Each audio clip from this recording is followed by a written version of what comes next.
This is a guest essay written by Blake Flayton, a columnist living in Tel Aviv and co-founder of the new Zionist Congress.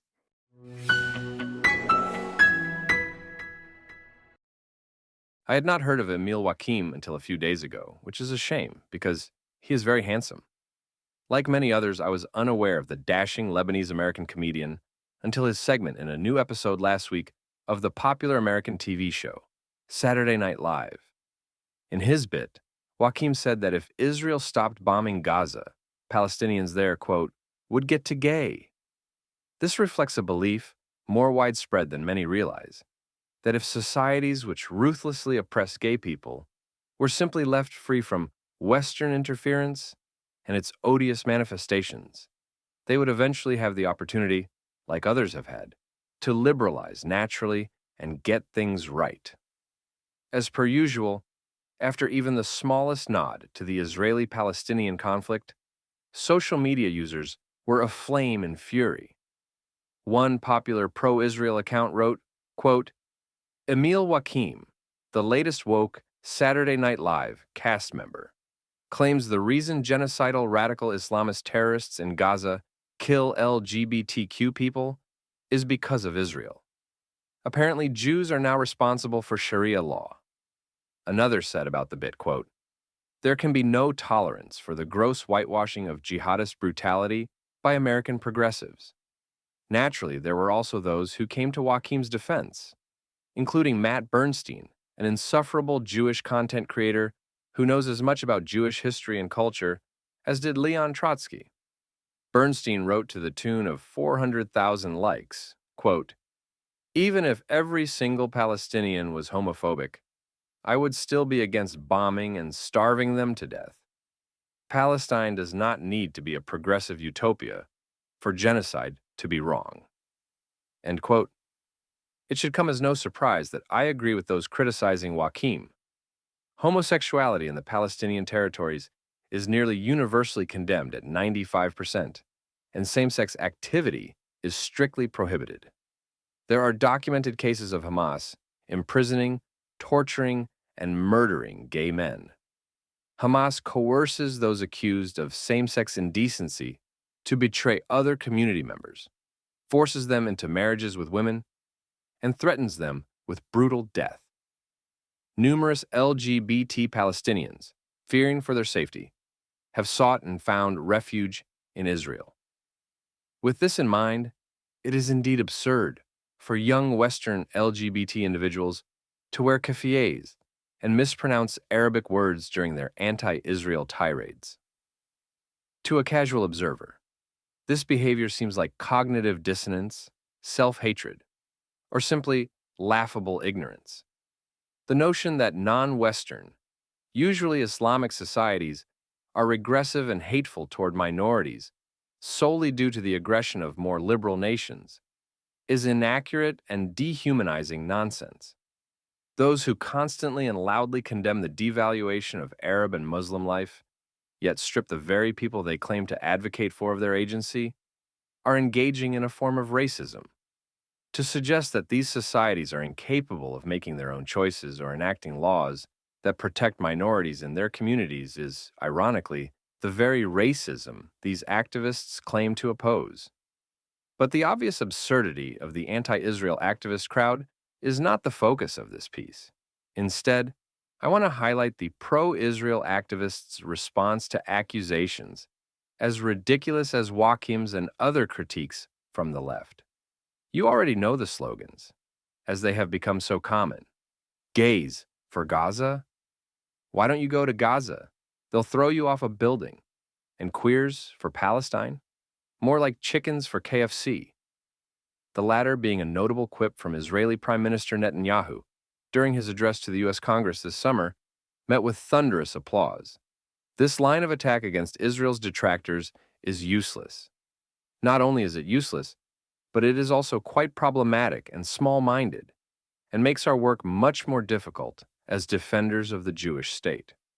To understand why, it is important to grasp how an increasing number of young, Western LGBT people perceive the world around them. While this topic deserves far more than a single essay, I will do my best to summarize. In the hyperleft circles I was part of before coming out as a Zionist, no pun intended, being gay was something, but it was not enough. Thanks to the enormous success of our civil rights movement over the past 50 years, granting us everything from marriage rights to parenthood, even rainbow flags above airport security, being gay no longer fulfills the political drive many young progressives feel to rebel against the system. Gay people are no longer discriminated against in polite society, and so many look to fill that void with activism for others whom they have been told are more oppressed and vulnerable.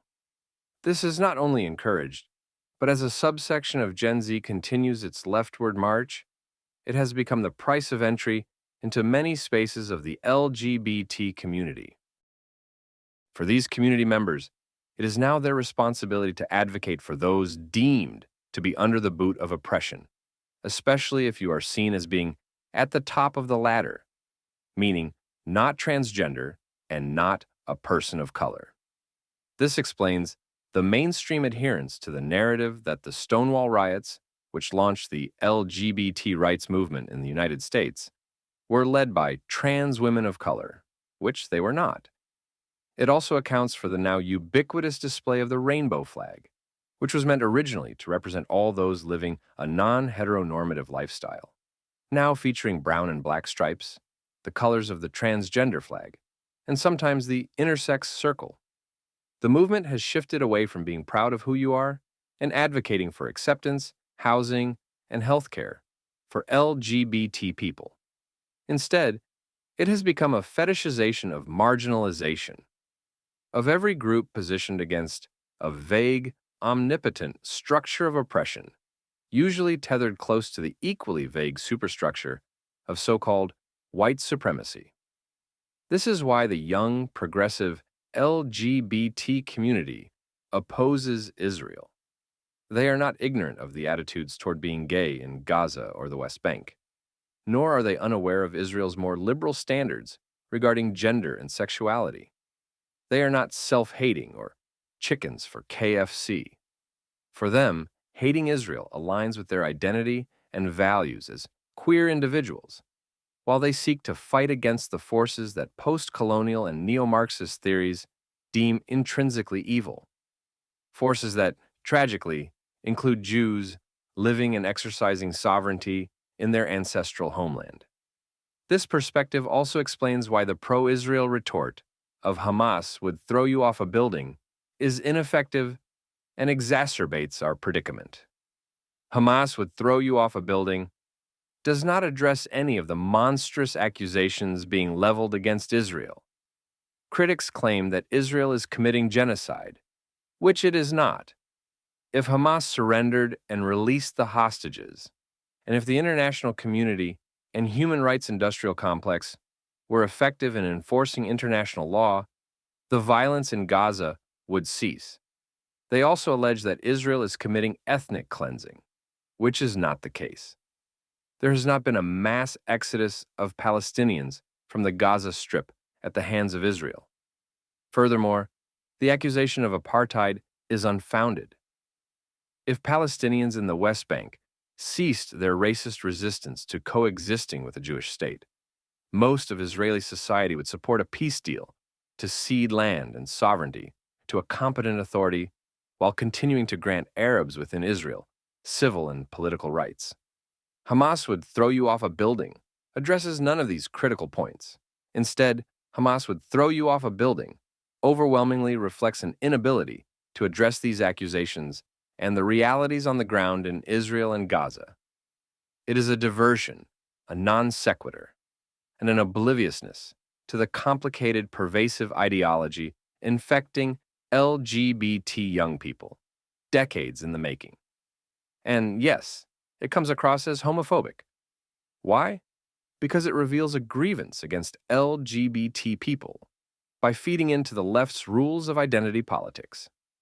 Telling gay people who are dead wrong about Israel that they do not deserve to have an opinion because of their sexuality does not allow them to quote-unquote see the light.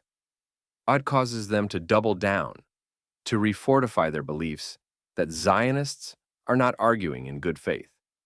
I have not seen, heard, or read about a single instance since October 7th, 2023, where a member of Queers for Palestine has been convinced to support Israel because of the argument that Hamas oppresses gay people. It just doesn't happen. Not only that, but the argument of Hamas would throw you off a building usually comes from people who have seldom, if ever, voiced support for LGBT rights elsewhere in the world, including in Israel itself. How many of those who use this argument have genuinely and consistently opposed the proudly homophobic ministers in the Israeli government, who, if they had their way, would have me closeted and potentially unsafe in this country? How many of them have expressed consistent concern about the ultra-Orthodox community, which forces children into conversion therapy if they are gay and compels them to marry someone they do not love? It just doesn't happen. When Emil Joachim said on Saturday Night Live that if only Israel would cease its war against Hamas, the Palestinians would get to gay, he displayed an almost comical ignorance of how Muslim and Arab societies operate in the Middle East, denying agency from the people he claims to support. His remarks also reveal how a large and growing number of LGBT individuals understand the Israeli-Palestinian conflict in relation to their own identities. To counteract these misguided ideas, it is more effective to remove LGBT rights in the Palestinian territories from the equation, and instead argue for the Jewish people's right to live securely in our ancestral homeland, in a state of our own. And it is essential to explain why Israel's actions against Hamas are necessary, justified, and consistent with international law.